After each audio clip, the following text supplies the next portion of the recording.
Obviously, these elections are definitely for development. There is no question about that. Black mailing की सियासत ना उतरे, हम हिंदुस्तान को ये कर देंगे, फिर हम ये कर देंगे, ये ड्रामे सारे कश्मीरी अच्छी तरह समझते हैं.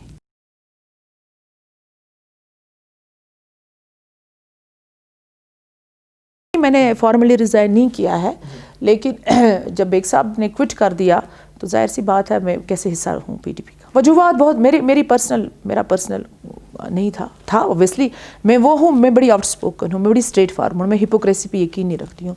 मेरी जब मीटिंग्स भी हुआ करती थी, महबूबा जी को पता है ये मीटिंग में कह देगी अगर कोई चीज़ गलत होगी, क्योंकि मैं मेरिट पे यकीन रखती हूँ, काम पे यकीन रखती हूँ.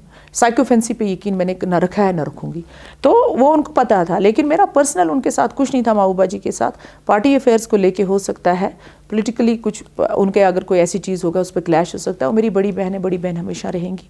हमारे ज़ाती रिश्ते कभी ख़त्म नहीं हो सकते. मेरी बेटियां उनको बहुत प्यार करती हैं. मैं उनके लिए दुआ करती हूँ अल्लाह ताला उनको जो है कामयाब करे अपने मिशन में. लेकिन सियासी रास्ते लगता है कि हम लोगों क्या लगे. मुझे लगता है कि जब इंसान को अपने घर में कमज़ोरियाँ ना हो तो कोई दूसरा उसका फ़ायदा नहीं उठा सकता है. इसका मतलब है हमें पीडीपी के अंदर कमज़ोरियाँ थी जिसकी वजह से ABCD ने या जो 18 साल जिन्होंने पार्टी के लिए काम किया, आपने उनको साइड लाइन किया. और ऐसे लोग जिन्होंने पीडीपी के लिए अपना सब कुछ दे दिया, सब कुछ. बेग साहब एक ऐसा शख्स हैं जो एक दिन में 1 करोड़ रुपया घर बैठे कमा सकते हैं, वाइट मनी.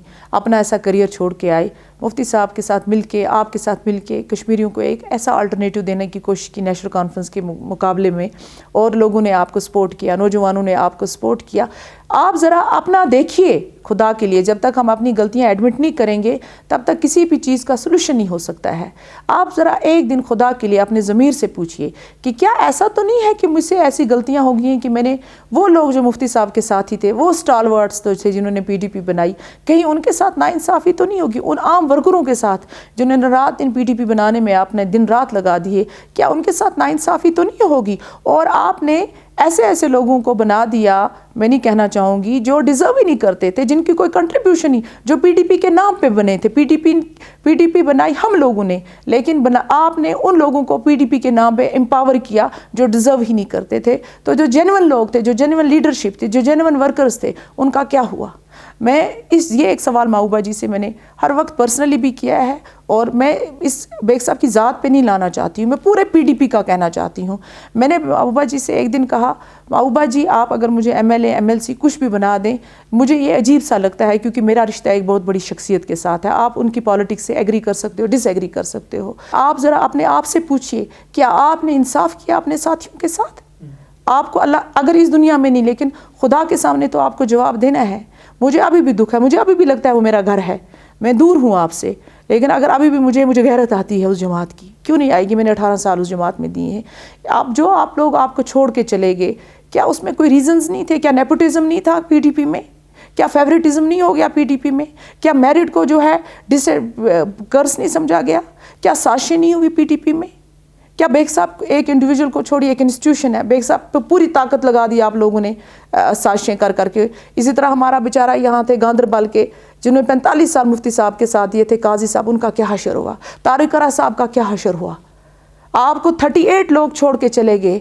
एक को कहोगे आप अपॉर्चुनिटिस्ट है, एक को कहोगे दल बदलू है, लेकिन आपकी पूरी जमात के 38 लोग चले गए और आप कहते हैं कि दिल्ली ने ये किया. दिल्ली ने उस वक़्त किया जिस वक़्त आपने दिल्ली को मौका दिया. और मुफ्ती साहब को मैं अपने वालिद की तरह अभी भी समझती हूँ. उन्होंने रोल भी किया मुझे बाप की तरह.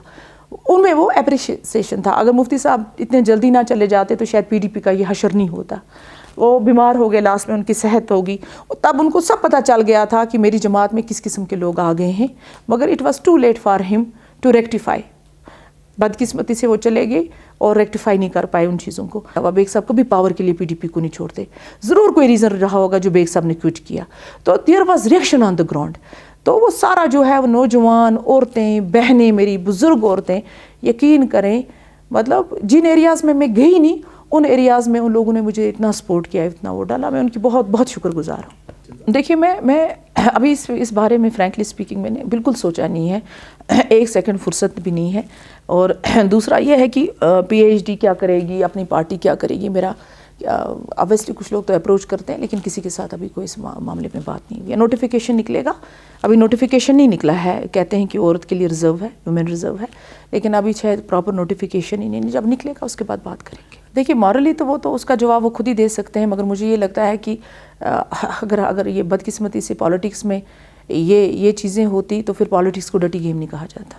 ڈیفینیٹلی یہ جو ایکٹ کے تحت تھا 33 کی 25% کی 33 ایگزیکٹلی آئی ڈونٹ نو, اس میں یہ میں نے ایک دفعہ آپ سے پہلے بات کی تھی کہ اس میں عورتوں کے لیے ریزرویشن ہے اور اسی بیسس پہ اسمبلی میں بھی ہونا چاہیے اور اسی بیسس میں پارلیمنٹ میں بھی ہونا چاہیے. بل آلریڈی پینڈنگ تھا پارلیمنٹ میں.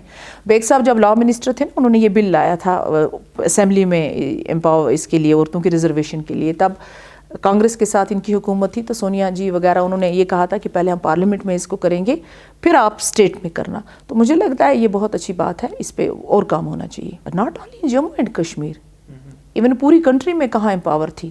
جہاں یہ ایکٹ تھا وہاں لوکل لیول پہ تو امپاورمنٹ تھا ان کا, سپوز یہ ڈسٹرکٹ لیول پہ, لیکن اسمبلی لیول اور پارلیمنٹ لیول پہ کون سا امپاورمنٹ ہے.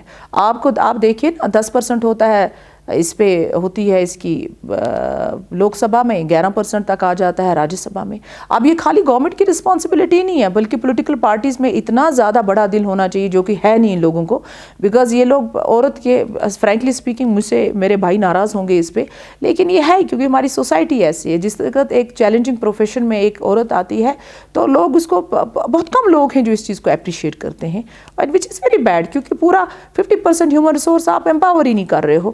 ایڈمنسٹریٹو لیول پہ کر رہے ہو, اکیڈمکس میں کر رہے ہو, ہیلتھ میں کر رہے ہو, لیکن جہاں ڈیسیجن میکنگ ہے, جتنا میں انڈرسٹینڈ کروں گی اپنی عورتوں کی پرابلم کو اور جتنا فریلی عورتیں میرے پاس آئیں گی اپنے ایشوز کو لے کے, اتنا کسی مرد کے پاس تو نہیں نہ جا سکتی ہیں.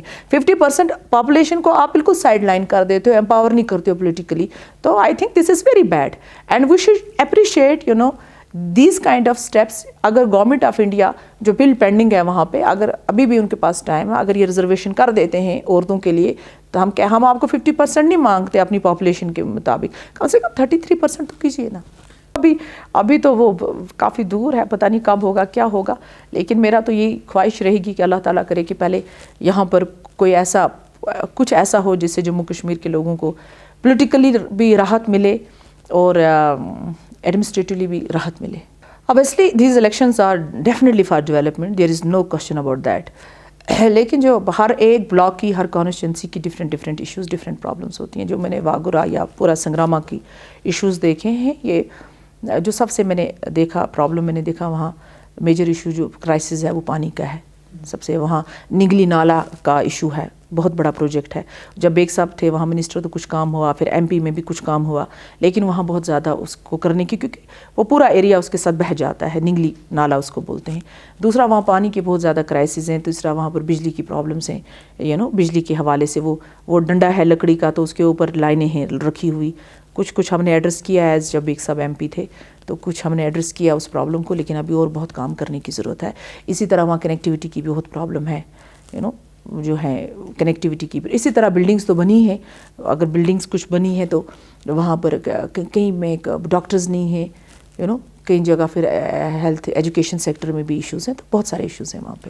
میں آپ کو پالیٹکس میں یہ ایشو کیوں آ جاتا ہے, سپوز ڈاکٹر کا بیٹا ڈاکٹر بنے گا تو کوشچن نہیں ہوگا, بزنس مین کا بزنس مین بنے گا, یا بیٹا یا بیٹی کوشچن نہیں ہوگا, بیوی بنے گی تو کوشچن نہیں ہوگا. پالیٹکس میں یہ ہو جاتا ہے کہ پالیٹکس میں ایک انڈیویجول کا نہیں ہوتا ہے, پالیٹکس میں آپ کے ساتھ بہت سارے لوگ انوالوڈ ہو جاتے ہیں. یعنی فار ایگزامپل ایک ہم نے جماعت بنائی, 10 لوگوں نے ایک ساتھ مل کے بنائی, اوپر سے کوئی آ جائے گا, باہر سے آ جائے گا, جو کہ پی ڈی پی میں ہوا. تو باہر سے جیسے کوئی آئے گا بندہ اور اس کو آپ جب امپاور کرو گے پولیٹیکلی تو یہ جو 10 بندے آپ کے ساتھ چلے ہیں ان میں ریئیکشن ہو جاتی ہے. اب اس میں کیا ہے کہ مجھے کبھی کبھی میں اللہ کا شکر کرتی ہوں کہ اللہ کی رضا سے ساری باتیں ہوتی ہیں. اگر میں نامینیٹڈ ایم ایل اے ہوتی یا نامینیٹڈ ایم ایل سی ہوتی تو کہتے مظفر بیگ کی بیوی ہے تو اس کو جی اس وجہ سے ایم ایل سی بنا دیا یا نامینیٹڈ ایم ایل اے بنا دیا, یا پارٹی کا مینڈیٹ اس کو مل گیا, پی ڈی پی کا مینڈیٹ مل گیا تو اس نے کنٹیسٹ کیا اس طریقے سے. میں تقریباً 16-17 سال سے पॉलिटिक्स में हूँ। मुज़फ़्फ़र बेग एक अल्लाह ताला ने एक बड़ा नाम दिया है, अल्लाह का लाख लाख शुक्र है, कंट्रीब्यूशन भी है सियासत में। जब ये ऐरे गहरे नथु खैरों को एम्पावर कर सकते थे, मैंने अपना प्रोफेशन छोड़ा, सब कुछ छोड़ा। चलो जी, अगर मुझे इतनी शौक होता तो मुझे भी एम्पावर कर देते। जिस वक्त महबूबा जी ने मुझे ये कहा ना कि ये, मैंने उनको कहा मैं ऑर्गेनाइजेशन के लिए काम करूँगी। लेटर हमने कहा था कि हम ये भी करेंगे, मगर गवर्नमेंट टूट गई। मुझे इतना, मैंने कहा बाजी पहले मैं ऑर्गेनाइजेशन में कंट्रीब्यूट करूंगी, अगर मेरी कोई कुछ कंट्रीब्यूशन होगी मेरिट पे आप मुझे एडजस्ट कीजिए, आज का जो इलेक्शन डीडीसी था, ना मुझे किसी पार्टी का मैंडेट था, ना मैंने अकेली ने ये इलेक्शन लड़ा। यकीन करें, मुझे नहीं लगता बेग साहब ने एक आदमी को भी फ़ोन किया होगा इसमें। हाँ, तो मैं ये खुश हूँ, अल्लाह का लाख लाख शुक्र है कि मैं ग्राउंड से उठी। कम से कम कोई ये नहीं कहेगा कि ये पैराशूट आ गई। अब मैं पॉलिटिक्स में ग्राउंड से उठी हूँ और अपने लोगों की मदद से उठी हूँ अल्लाह के बाद। तो अब मुझे कोई ये क्वेश्चन मार्क नहीं कर सकता कि तुम पैराशूट हो। और तकरीबन 16-17 साल से मैं पॉलिटिक्स में इनडायरेक्टली सारा काम करती थी, और ये भी नहीं कोई कहेगा कि मुझे किसी का एहसान है अल्लाह के बाद, अपने लोगों के बगैर किसी का एहसान है, किसी पार्टी का, किसी लीडर का, कि उन्होंने कोई मूंगफली का दाना मुझे दिया है, मुझे एमपी बना दिया है, नॉमिनेटेड राज्यसभा भेज दिया है। हाँ, पीडीपी ने कैसे कैसे लोगों को कहाँ पहुँचाया। हाँ, तो या मुझे एमएलसी बना दिया, या कैसे कैसे लोग नॉमिनेटेड एमएलए बन गए। मैं क्रिटिसाइज़ नहीं करती हूँ, मैं बड़ी ह्यूमिलिटी और बहुत ही नरम, मैं उनकी सबकी इज्जत करती हूँ। लेकिन मेरा ये है कि right person should be at the right place. जिस वक्त आप इंस्टीट्यूशंस को डिमोलिश करते हो, जिस वक्त आप एक ऐसे आदमी को उस कुर्सी पे बिठा देते हो जो उसके काबिल नहीं होता है, तो आप पूरे इंस्टीट्यूशन को डिमोलिश कर रहे हैं। सोसाइटीज़ में जिस वक्त इंस्टीट्यूशंस डिमोलिश होते हैं ना, तो वो सोसाइटी कोलैप्स हो जाती है। वही हुआ पीडीपी के रजीम में। देखिए, बारामूला के लोग, हमारे संग्रामा, बारामूला, ये सब हमारे अपने हैं, अपने भाई हैं। बारामूला में हमने, जावेद साहब ने जो है, देखिए जावेद साहब से कोई एग्री करेगा, डिसएग्री करेगा, एक ही चीज़ होगी, जो उन्होंने बेग साहब के मशवरे के बगैर पार्टी एक दो दफ़ा चेंज की इधर से उधर, वो बदकिस्मती होगी। लेकिन जावेद साहब की जो पॉलिटिक्स में कंट्रीब्यूशन है, उसको कोई भी क्वेश्चन मार्क नहीं कर सकता। एज एन एमएलए, या जिस तरह बेग साहब मिनिस्टर थे, तो नीचे ग्राउंड पे जो है, जिस वक्त पीडीपी बनी, 65 लोग की क्या थे उसमें, जावेद बेग का भी था, सिग्नेटरी थे एज फाउंडिंग मेंबर। हाँ, आप उसकी पब्लिक डीलिंग के साथ क्वेश्चन मार्क, अगर किसी को पसंद है नहीं पसंद है, लेकिन जो पब्लिक में उसकी, मुझे हालांकि मेरे साथ ज़्यादा कुछ प्रॉब्लम्स रही, लेकिन उसके बावजूद इंसान को सच कहना चाहिए। अगर जावेद साहब एक दफ़ा एमएलए बने, 17 साल बेग साहब के साथ चल के, आज जो ये हो गया बदकिस्मती से, जो एक माहौल वहाँ बन गया अपनी पार्टी के खिलाफ, जिसकी वजह से जावेद साहब को एक नुकसान उठाना पड़ा। हाँ, हमने कोई इंटरवीन नहीं किया, क्योंकि मैं अपना इलेक्शन लड़ती, मुझे 7-8 दिन मिले थे टोटल। हाँ, अगर मैं बारामूला से कंटेस्ट करती, या अगर बेग साहब इंडिपेंडेंट कैंडिडेट वहाँ उठाते, सवाल ही पैदा नहीं होता कि पीडीपी वो सीटें 2 जीतती। अब वहाँ एनसी, पीडीपी, कांग्रेस सब लोग मिल गए, क्योंकि रिएक्शन एंटी इंकम्बेंसी हो जाती है। आपको पता है 15-20 साल से वहाँ पर या बेग साहब रहे। बेग साहब जब ऊपर पिक्चर से हट गए, तो बारामूला के लोगों को रिएक्शन हो गई कि बेग साहब नहीं है, उनको रिएक्शन होगी। तो उस सूरत में उन लोगों ने, वो मेरे अपने भाई हैं, वो गैर नहीं है। जो लोग इलेक्शन लड़े हैं वो हमारे अपने भाई हैं। उन्होंने मुझे अप्रोच किया, आप लड़िए। उन्होंने मुझे कितना कहा कि आप नारवा से लड़िए, उन्होंने मुझे कितना कहा आप बारामूला से लड़िए। हमारे लोग कहाँ जाएंगे, वो कहाँ जाएंगे।